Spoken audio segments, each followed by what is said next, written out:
On my 21st birthday, my grandmother whispered, "Your father didn't die in Afghanistan like they told you." The candles on my birthday cake flickered in the dim light of my grandmother's living room while everyone sang off-key.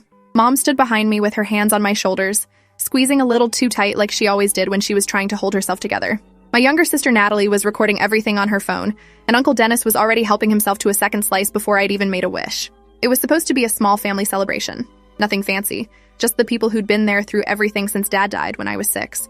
I closed my eyes and was about to blow out the candles when Grandma Eleanor leaned in close, her papery hand gripping my wrist with surprising strength. Her breath smelled like peppermint tea and something medicinal as she whispered directly into my ear in a voice so low I almost missed it. "Your father didn't die in Afghanistan like they told you." The words hit me like cold water, and I opened my eyes to see her staring at me with an intensity I'd never seen before. Her usually warm expression had been replaced by something urgent and almost frightened, and her fingers dug into my wrist hard enough to leave marks. Everyone was still singing and clapping, completely oblivious to what had just happened. I looked at my mother, whose smile seemed frozen on her face, but her eyes were locked on Grandma Eleanor with an expression that made my stomach drop. It was fear mixed with warning, the kind of look that said, "Don't you dare," without speaking a word. Natalie was still filming everything, laughing and telling me to make a wish already because the wax was dripping onto the frosting. Uncle Dennis had started a conversation with my cousin about fantasy football standings. The normalcy of it all felt surreal against the earthquake that had just happened inside my head. I blew out the candles mechanically while my brain tried to process what Grandma had said and why she would say something so horrible on my birthday. My father was a hero who'd been killed by an IED while serving his country 15 years ago. We had the folded flag in a case on our mantel at home. We visited his grave every Memorial Day and on his birthday. Mom had raised us alone, working 2 jobs to keep us fed and housed, never remarrying because she said no one could replace the love of her life. The party continued around me while I sat there feeling like I was watching everything through thick glass. Mom cut the cake with shaking hands, and her smile never reached her eyes. She avoided looking at both me and Grandma Eleanor, keeping herself busy serving slices and refilling drinks. Natalie showed everyone the video she'd taken, rewinding to the moment I blew out the candles and narrating about how I looked like I was going to cry. Uncle Dennis launched into a story about the time Dad had beaten him at basketball despite being 5 inches shorter, a story I'd heard dozens of times before. Grandma Eleanor had retreated to her recliner in the corner and sat there watching me with those same urgent eyes, occasionally glancing at my mother with what looked like defiance. I excused myself to use the bathroom and stood in front of the mirror trying to calm my breathing. My reflection looked pale and my hands were trembling as I gripped the sides of the sink. What had Grandma meant? Was she getting confused because of her age? She was 78 and sometimes forgot things or mixed up names, but she'd never said anything this disturbing before. I splashed cold water on my face and tried to pull myself together before going back out. When I opened the bathroom door, Mom was standing right there in the hallway waiting for me. She grabbed my arm and pulled me into Grandma's bedroom, closing the door behind us. The room smelled like lavender and old books, and family photos covered every surface. "Don't listen to her," Mom said in a harsh whisper, her face closer to mine than was comfortable. "She's been having episodes lately. The doctor said it's early dementia, and she's been saying all kinds of crazy things that aren't true." I pulled my arm away from her grip and took a step back. "She seemed pretty clear about what she was saying, Mom." She looked right at me and she wasn't confused at all. Mom's face crumpled and she sat down hard on the edge of Grandma's bed. "Your father died in Afghanistan, sweetheart. You know that. You've seen the paperwork, the death certificate, the letters from his commanding officer. Why would I lie about something like that?" Her voice broke on the last words, and tears started running down her face. I'd seen my mother cry exactly 3 times in my life, and each time had been about Dad, so seeing her breakdown now made me want to take it all back and pretend Grandma hadn't said anything. But I couldn't unknow what I'd heard, and the way Mom had looked at Grandma Eleanor right after she'd said it told me there was more to this story. "Then why did she say it?" I asked, sitting down next to her on the bed. "If it's dementia, why would she make up that specific lie? Why not say he's coming home for dinner or that she saw him at the store?" Mom wiped her face with her hands and took a shuddering breath. "Because the mind plays tricks when it starts to go. She probably mixed up your father with someone else, or she's confusing reality with a dream she had. It doesn't mean anything." She stood up and smoothed down her shirt, trying to compose herself. "We should get back out there before people start wondering where we went. It's your birthday, and I don't want it ruined by Eleanor's confusion." She left the bedroom without waiting for me to follow, and I sat there for another minute looking at the photos on Grandma's nightstand. There was one of my parents on their wedding day, both of them so young and happy. Another of Dad in his military uniform, the same photo we had hanging in our living room at home, and one I'd never seen before, tucked behind the others, showing Dad with severe scarring on the left side of his face and neck. I grabbed the photo and looked closer, my heart pounding so hard I could hear it in my ears. The scarring was extensive, covering most of his cheek and jaw with shiny, mottled skin that looked like melted wax. But it was definitely him. I could see it in his eyes and the shape of his nose. The photo had been taken somewhere with white walls and fluorescent lighting, maybe a hospital or medical facility.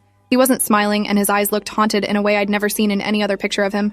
This photo had been taken after Afghanistan, after he was supposed to be dead. My hands shook as I slipped the picture into my pocket and walked back out to the party. Everyone was getting ready to leave, gathering up their coats and hugging Grandma goodbye.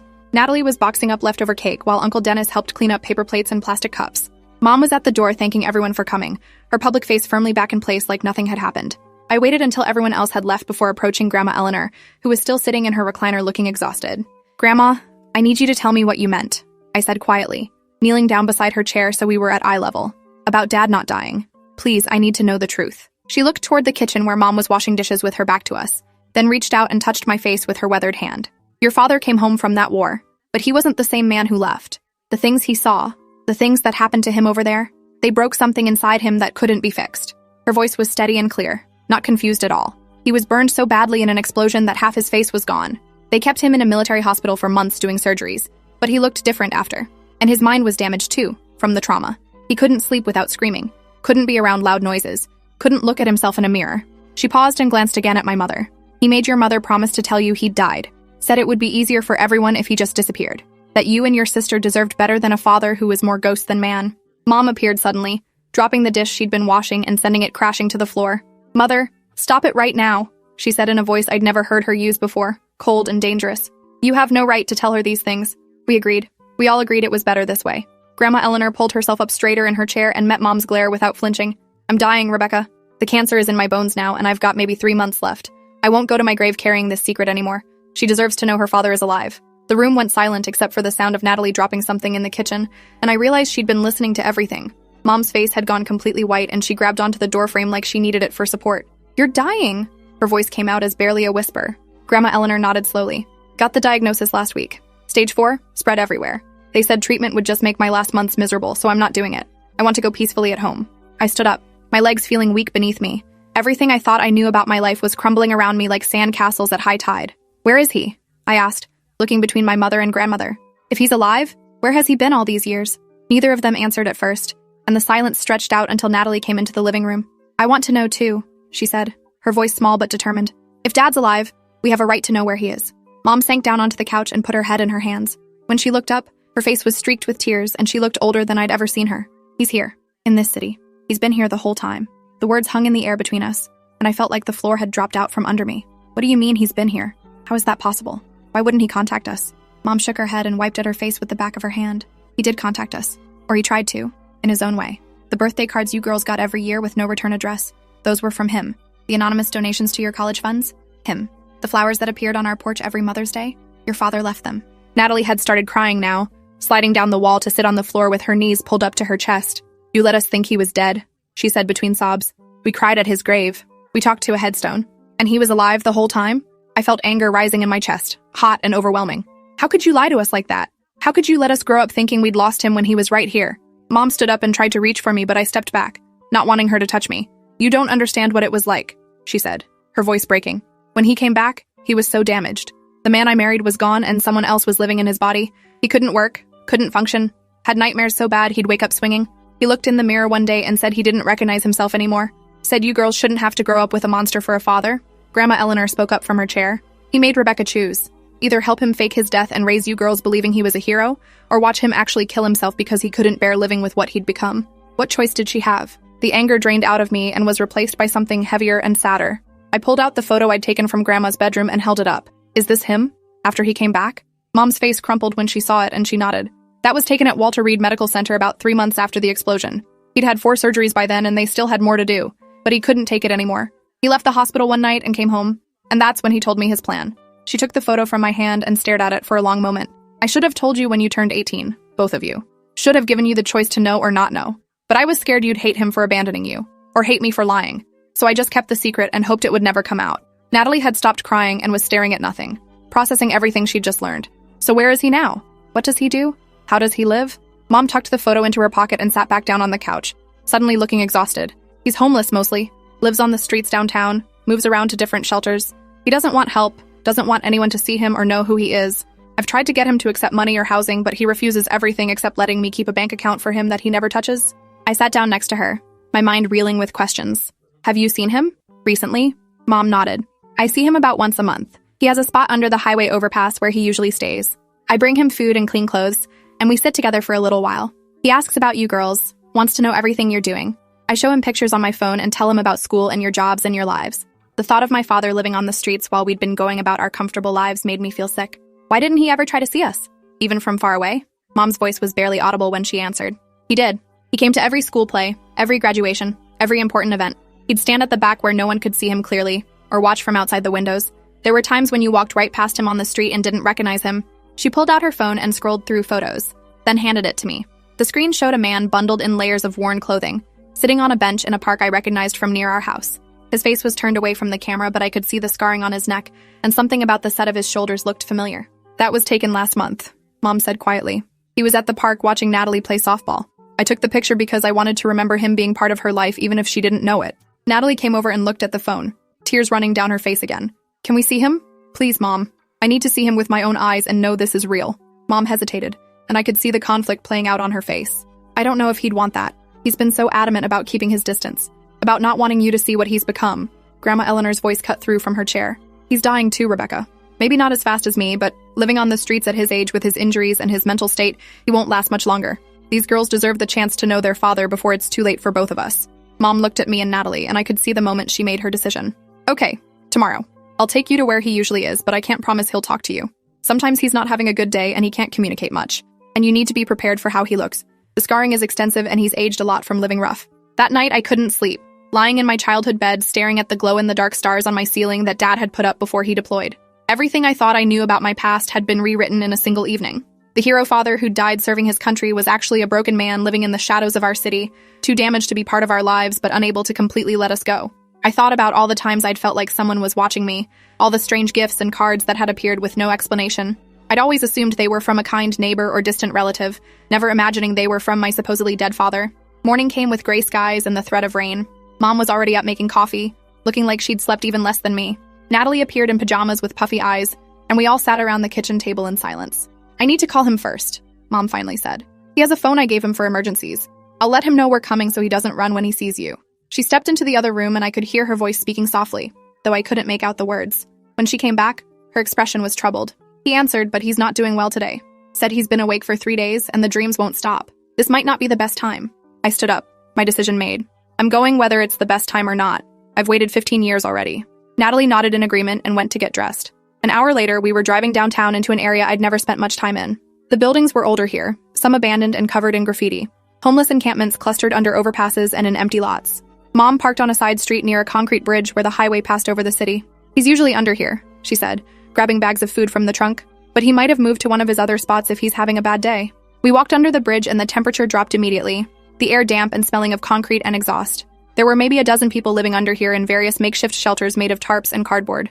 Most of them ignored us, lost in their own struggles. Mom led us to the far corner where a blue tarp was strung between the bridge support and a shopping cart, creating a small enclosed space. Daniel? She called softly. It's me. I brought the girls like I said I would. Can we come in? There was a long silence, and then a voice I didn't recognize said, You shouldn't have brought them here, Rebecca. I told you not to. Mom pulled back the tarp and we followed her into the dim space. A man sat on a pile of blankets with his back against the concrete wall. He wore a hooded sweatshirt pulled low over his face, but I could see the scarring on his hands and neck. He didn't look up as we entered, keeping his head down and his hands clasped in his lap. Girls, this is your father, Mom said, her voice shaking. Daniel, these are your daughters. They wanted to meet you. I knelt down in front of him, my heart pounding. Dad? The word felt strange on my tongue after so many years of only saying it about a dead man. He flinched at the sound of it but still didn't look up. You shouldn't see me like this. Your mother should have kept the secret. You're better off thinking I'm dead. His voice was rough and tired, nothing like the recordings I'd heard of him from before his deployment. Those videos showed a man who laughed easily and spoke with confidence. This man sounded hollow, defeated. Natalie sat down on his other side, and I saw his hands start trembling. We're not better off, she said firmly. We spent 15 years mourning someone who was alive the whole time. How is that better? He finally lifted his head and pushed back his hood, and I had to force myself not to gasp. The scarring was worse than I'd imagined, covering the entire left side of his face and neck in thick, ropey tissue that pulled at his mouth and eye. But underneath the damage, I could still see my father's features. The same blue eyes Natalie had inherited, the same shaped nose I saw in my own reflection, the same ears that stuck out slightly, which had always made him self-conscious in photos. There, he said bitterly. Now you've seen the monster. Are you satisfied? I reached out and took his scarred hand in mine, and he tried to pull away, but I held on. You're not a monster. You're my dad, and I've missed you every single day for 15 years. His face crumpled and tears started running down both sides, the scarred and the unscarred. I wanted to be there for everything, he whispered. Every birthday, every first day of school, every time you needed me. But I couldn't be the father you deserved. Natalie took his other hand, and we sat there like that. The three of us connected for the first time since I was 6 years old. Mom stood behind us crying silently. You were there, I said. Mom told us.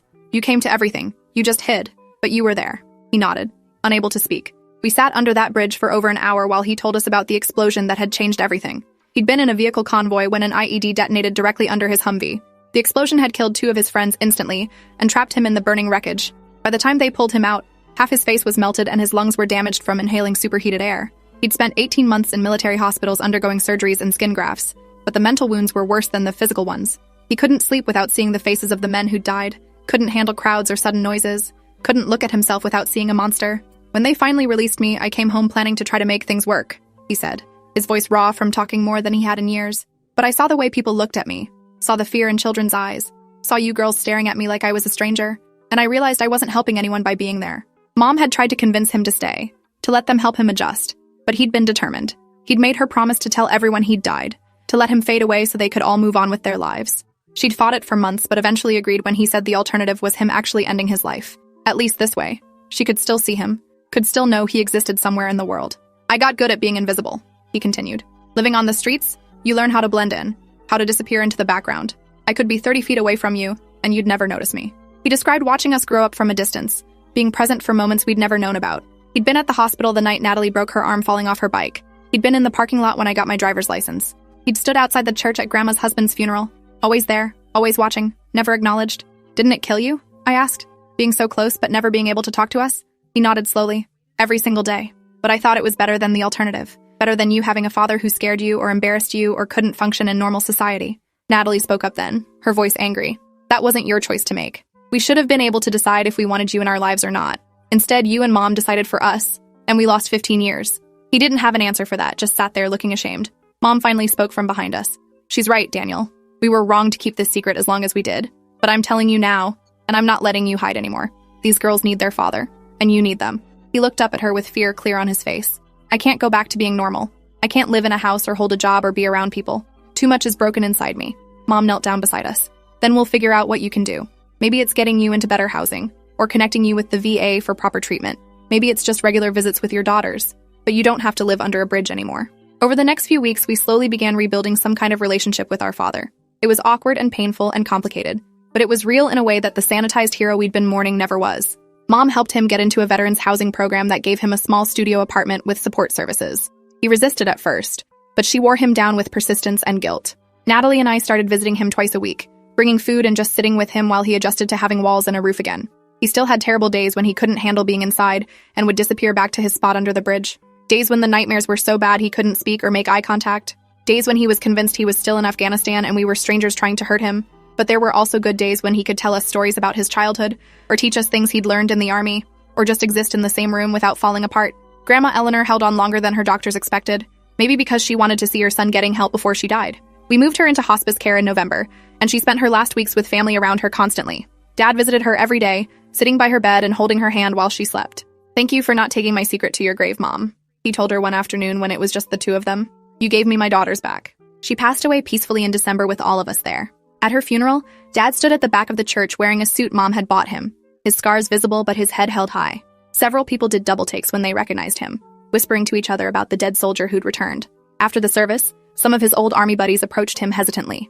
They'd attended his memorial service 15 years ago, had mourned him as fallen. Now here he was, alive and aged and damaged but real.